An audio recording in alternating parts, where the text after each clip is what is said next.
Good morning everyone. आज दिन है मंगलवार 4 अक्टूबर 2022। आज हम लोग पढ़ाई करेंगे लक्ष्मीकांत पॉलिटी की किताब से 11वां अध्याय संविधान की मूल संरचना, basis structure of the constitution. तो चलिए शुरू करते हैं। मूल संरचना का प्रादुर्भाव। संविधान के अनुच्छेद 368 के अंतर्गत संसद मौलिक अधिकारों में संशोधन कर सकती है या नहीं, यह विषय संविधान लागू होने के 1 वर्ष पश्चात ही सर्वोच्च न्यायालय के समक्ष विचारार्थ आया। शंकरी प्रसाद मामले 1951 में पहले संशोधन अधिनियम 1951 की संवैधानिक वैधता को चुनौती दी गई, जिसमें संपत्ति के अधिकार में कटौती की गई थी। सर्वोच्च न्यायालय ने व्यवस्था दी कि संसद में अनुच्छेद 368 में संशोधन की शक्ति के अंतर्गत ही मौलिक अधिकारों में संशोधन की शक्ति अंतर्निहित है। अनुच्छेद 13 में विधि शब्द के अंतर्गत मात्र सामान्य विधियां कानून ही आती हैं, संवैधानिक संशोधन अधिनियम नहीं।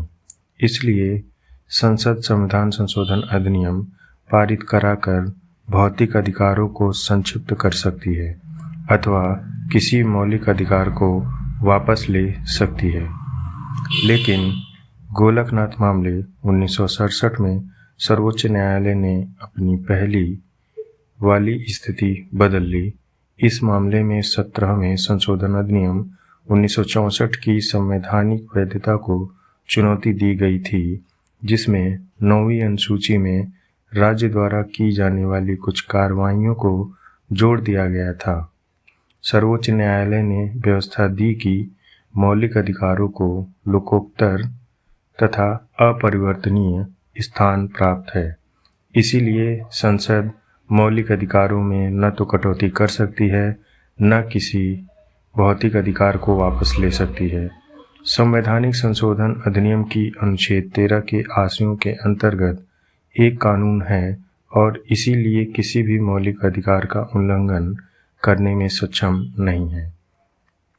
गोलकनाथ मामले 1967 में सर्वोच्च न्यायालय की व्यवस्था की प्रतिक्रिया में संसद में 24वां संशोधन अधिनियम 1971 अधिनियमित किया। इस अधिनियम ने अनुच्छेद 13 तथा 368 में संशोधन कर दिया और घोषित किया कि अनुच्छेद 368 के अंतर्गत संसद को मौलिक अधिकारों को सीमित करने अथवा किसी मौलिक अधिकारों को वापस लेने की शक्ति है और ऐसा अधिनियम अनुच्छेद 13 के आशयों के अंतर्गत एक कानून नहीं माना जाएगा।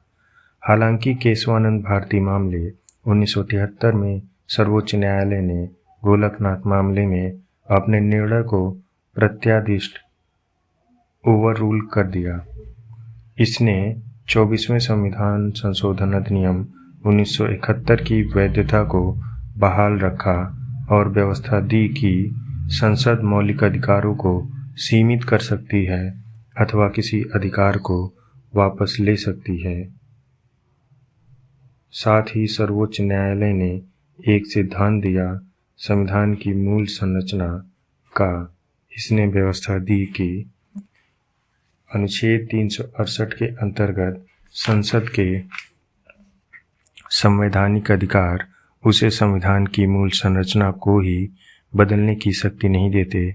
इसका अर्थ यह हुआ कि संसद मौलिक अधिकारों को सीमित नहीं कर सकती अथवा वैसे मौलिक अधिकारों को वापस नहीं ले सकती जो संविधान की मूल संरचना से जुड़े हैं। संविधान के मूलभूत ढांचे के सिद्धांत को सर्वोच्च न्यायालय द्वारा इंदिरा गांधी मामले 1975 में पुनः पुष्टि की गई। इस मामले में सर्वोच्च न्यायालय ने 39वें संशोधन अधिनियम 1975 के एक प्रावधान को रद्द कर दिया, जिसमें प्रधानमंत्री एवं लोकसभा अध्यक्ष से संबंधित चुनावी विवादों को सभी न्यायालयों के क्षेत्राधिकार से बाहर कर दिया गया था। न्यायालय ने कहा कि यह प्रावधान संसद की संशोधनकारी शक्ति के बाहर है, क्योंकि यह संविधान के मूलभूत ढांचे पर चोट करता है।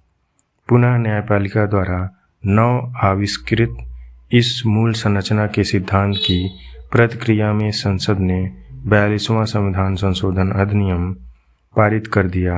इस अधिनियम ने अनुच्छेद 368 को संशोधित कर यह घोषित कर दिया कि संसद की विधायी शक्तियों की कोई सीमा नहीं है और किसी भी संविधान संशोधन को न्यायालय में चुनौती नहीं दी जा सकती, किसी भी आधार पर, चाहे वह मौलिक अधिकारों के उल्लंघन का ही क्यों न हो। हालांकि सर्वोच्च न्यायालय ने मिनर्वा मिल मामले 1980 में इस प्रावधान को अमान्य कर दिया, क्योंकि इसमें न्यायिक समीक्षा के लिए कोई स्थान नहीं था, जो कि संविधान की मूल विशेषता है। अनुच्छेद 368 से संबंधित इस मूल संरचना के सिद्धांत को इस मामले पर लागू करते हुए न्यायालय ने व्यवस्था दी। चूंकि संविधान ने संसद को सीमित संशोधनकारी शक्ति दी है, इसलिए उस शक्ति का उपयोग करते हुए संसद इसे चरम अथवा निरंकुश सीमा तक बढ़ा सकता है। वास्तव में सीमित संसद को संशोधनकारी शक्ति संविधान की मूल विशेषताओं में से एक है, अतः इस शक्ति को सीमाबद्धता को नष्ट नहीं किया जा सकता। दूसरे शब्दों में, संसद अनुच्छेद 368 के अंतर्गत अपनी संशोधनकारी शक्तियों को विस्तारित कर निरस्त करने का अधिकार हासिल नहीं कर सकती अथवा संविधान को रद्द अथवा इसकी मूल विशेषताओं को नष्ट नहीं कर सकती।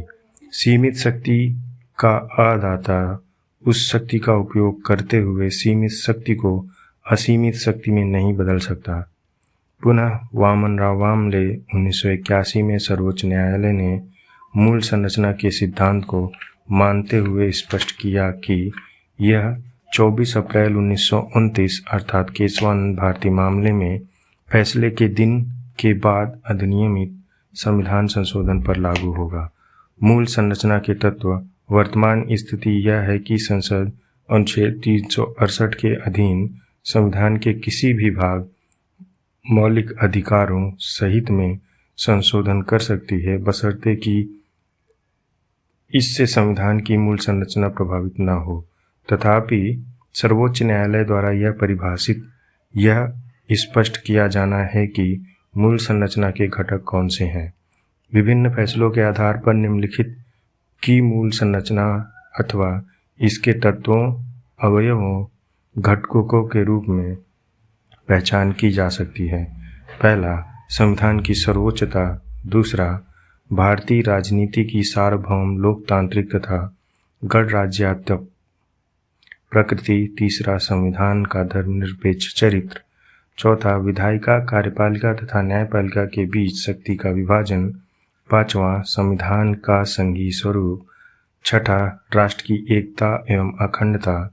सातवां, कल्याणकारी राज, सामाजिक आर्थिक न्याय। आठवां, न्यायिक समीक्षा। नौवां, वैयक्तिक स्वतंत्रता एवं गरिमा। 10वां, संसदीय प्रणाली। 11वां, कानून का शासन। 12वां, मौलिक अधिकारों तथा नीति निर्देशक सिद्धांतों के बीच सौहार्द और संतुलन। 13वां, समत्व का सिद्धांत। 14वां, स्वतंत्र एवं निष्पक्ष चुनाव। 15वां, न्यायपालिका की स्वतंत्रता। 16वां, संविधान संशोधन की संसद की सीमित शक्ति। 17वां, न्याय तक प्रभावकारी पहुंच। 18वां, मौलिक अधिकारों के आधारभूत सिद्धांत। 19वां, अनुच्छेद 32, 136, 141 तथा 142 के अंतर्गत सर्वोच्च न्यायालय को प्राप्त शक्तियां। 20वां, अनुच्छेद 226 तथा 227 के अंतर्गत उच्च न्यायालयों के बारे में।